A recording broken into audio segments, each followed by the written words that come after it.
अस्सलाम वालेकुम प्यारे बच्चों।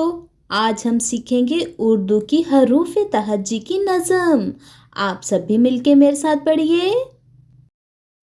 अलिफ अलिफ मद आ बे पे ते से जीम चे है दाल डाल जाल रे अड़े जे ये सीन शीन सो जोए जोए आइन गाइन फे काफ काफ गाफ लाम मीम नून नून गुन्ना वाव है दो चश्मी है हमजा छोटिए बड़िए हरूफे तहज्जी उर्दू के।